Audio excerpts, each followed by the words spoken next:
Matt Johnson was born and raised in a small town in the countryside. He inherited from his father an old car that was practically destroyed, which caused his brothers to ridicule him. But then something unbelievable happened. Matt's father, George, was a farmer who took great pride in the fact that he had grown rich with his own sweat, without help from others and without having inherited anything from his family. Many years ago, he bought a piece of unproductive land in the south of the state with what was left of his money, built a fence around it and promised to make those acres bear fruit, while his neighbors thought the man was going crazy and throwing money away.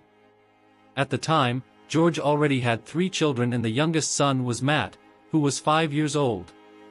George's land not only became productive again, but also managed to transform that discredited piece of land into a thriving farm, which provided jobs for hundreds of local residents. In this way, from an unknown, the farm managed to reach a level of importance in the region that they had never dreamed of reaching. Over time, George's farm became a major supplier of produce not only to the region but also to other parts of the country.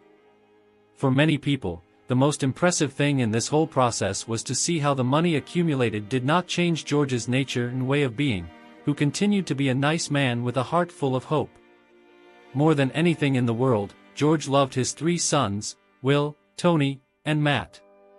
The farmer tried to give the same upbringing and the same treatment to his children, but ended up identifying more with the youngest. Of course, Will and Tony realized how Matt was more loved by his father and teamed up to harass the life of the youngest, calling him a weakling and daddy's boy. The jealousy between the brothers had reason to exist, since Matt was the son who spent the most time with his father, taking advantage of this proximity to learn about how he started to make the farm work and all the trials he had to overcome to manage the land where they lived and that provided for the family and all the employees. One of Matt's hobbies was driving or trucking around the property. As a child, he would sit on his father's lap and pretend to drive the vehicle. As a teenager, it was in these car rides on dirt roads that the best conversations with his father took place, and perhaps it was these long conversations between father and son that inspired the youngest to want to better understand his father's business.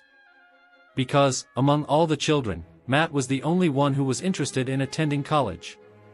Will and Tony liked the farm very much, but they were used to taking the money from the family business and spending it on junk food for themselves.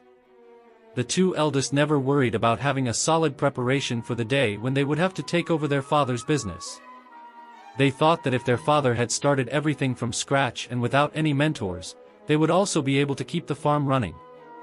George didn't want to impose on his children what they should or shouldn't do, but he knew that things no longer worked as they did in his day.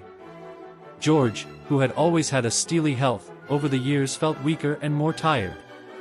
One day, he was seriously ill for almost a month and saw that he had to accept the fact that he was now an elderly farmer and that he should worry about the future. So he decided to summon Lewis Rollins, his lawyer, to prepare a will. George's goal was to ensure a dignified and comfortable life for his children, without the problems he had to face when he was young and poor. So he decided that Will, the eldest son, would get the farm, with thousands of head of cattle and poultry farming, as well as some land for cultivation in the future. Tony, the middle child, would be left with hundreds of acres of pre-cultivated fields, farm equipment, his parents' house, and a small gas station at the entrance to town.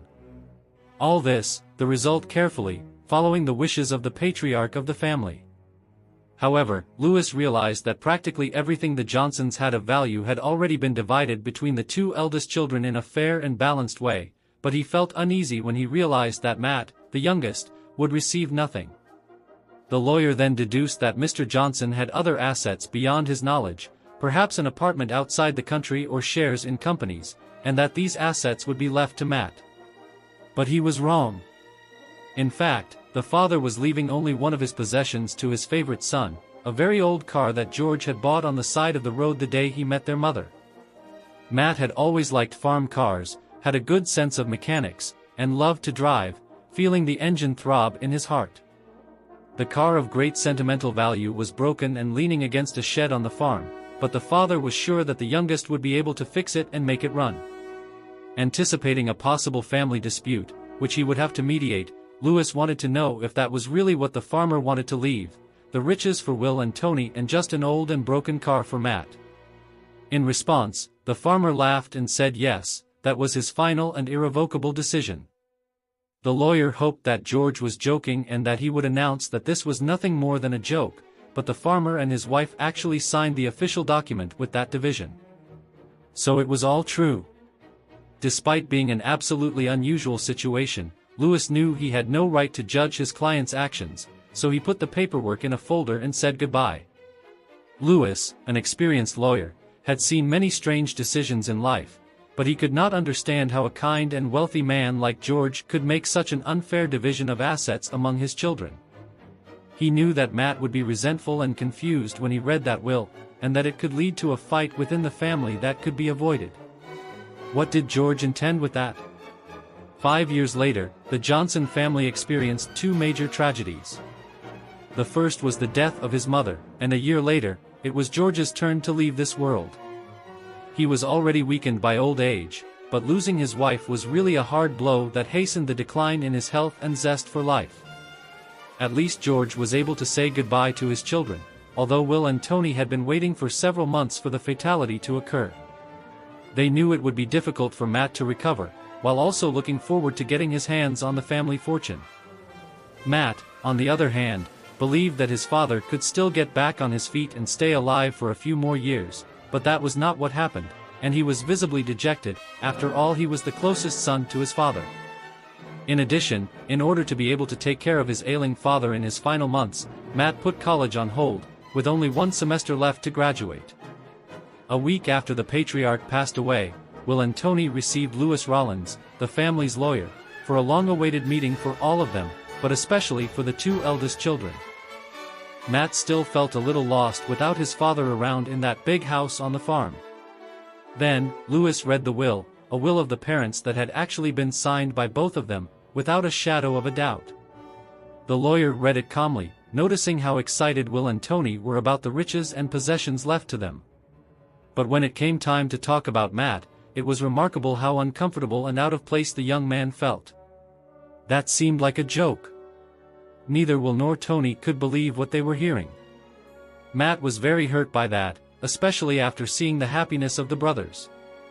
They had never cared about the farm, only about the profits they could extract from it, and they had kept everything, while he, who liked the land and was interested in business, received only an old and abandoned car. Now you can go back to college with a different car, but you'll have to come back with a trailer with you, Tony sneered in front of the lawyer. Matt didn't respond to the provocation, just lowered his head, thoughtful, while the brothers planned a party to celebrate receiving the fat inheritances. They left by plane, and Matt, despite merciless mockery, made his way to the shed where the broken-down car his father bought on the side of the road was. Now that vehicle was his share of the inheritance. Matt tried to start the engine, but nothing happened. At that moment, Lewis appeared in the shed and reminded Matt that, in this case, he should expedite his move to another place and take that old wagon with him. Matt had no choice. He didn't want to live another day of humiliation. He packed his clothes and packed his most important items, hailed a cab to a simple hotel in the nearest city center, and a tow truck to tow his parents' old car.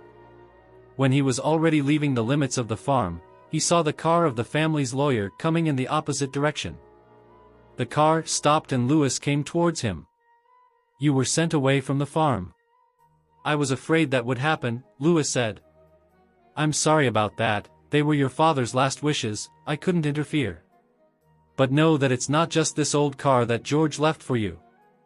Matt was having a bad day and he was already expecting it to be some contraption. "What did my father leave now? A Titanic?" he asked sarcastically. "No, $50,000 for you to fix the car," the lawyer said, handing Matt an envelope. He looked at the envelope and put it in the car seat, thanking Lewis. The lawyer shook his head for the driver to follow. It wasn't until Matt arrived at the hotel room that he opened the envelope and was surprised by what he found. In addition to the $50,000, there was a paper with instructions, handwritten in his father's handwriting.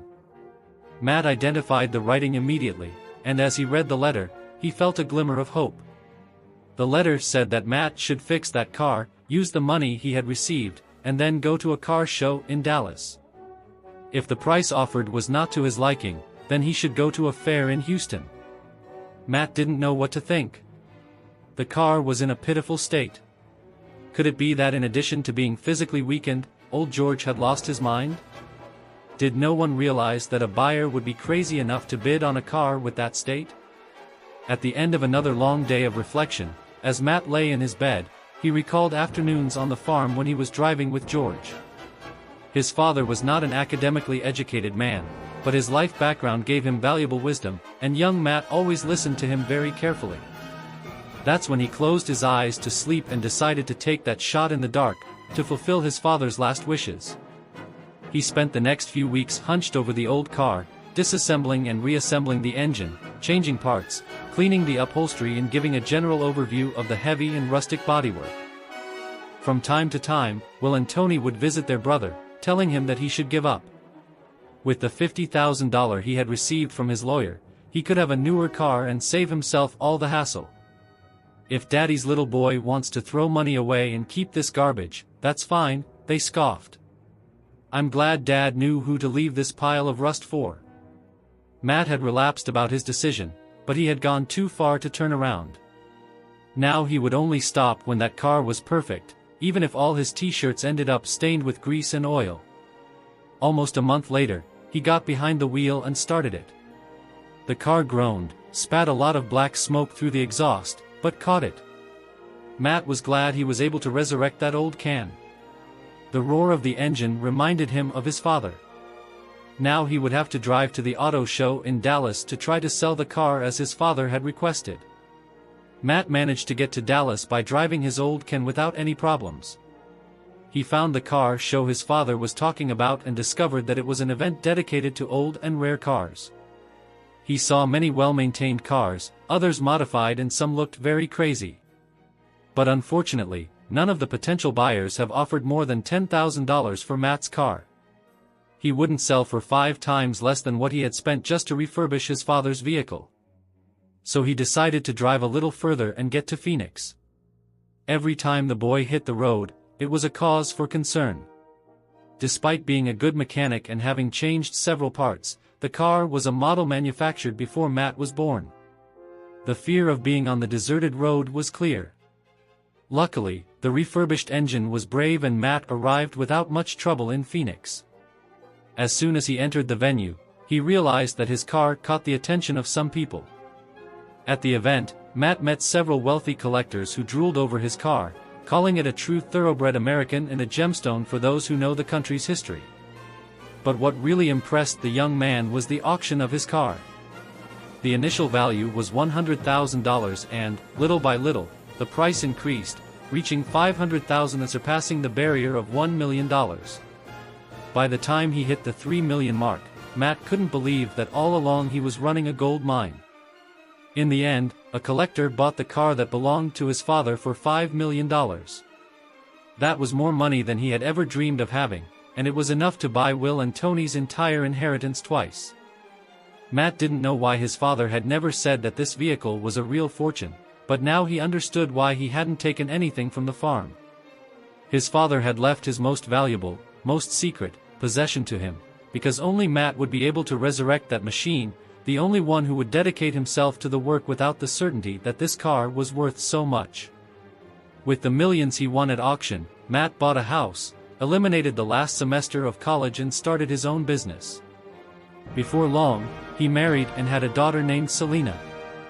Will and Tony never found out how the youngest got so much money so fast, and they also never managed to control the accounts of the businesses they inherited from the family. Month after month, they had a dwindling profit margin. Expenses and mismanagement of the farm began to drain the reserves for investment, and gradually the brothers found themselves in serious difficulties. They had to lay off employees and sell a portion of the land to cover loans they made at the bank.